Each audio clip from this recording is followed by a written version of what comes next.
Hoài hoài kỳ khang ta lô thiên khâu na khen nang am lạc thoáng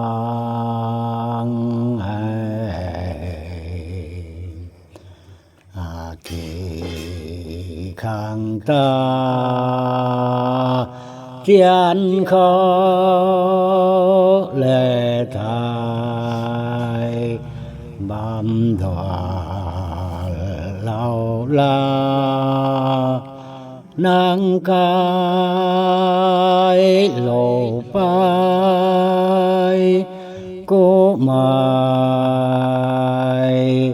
bồi ta đoan na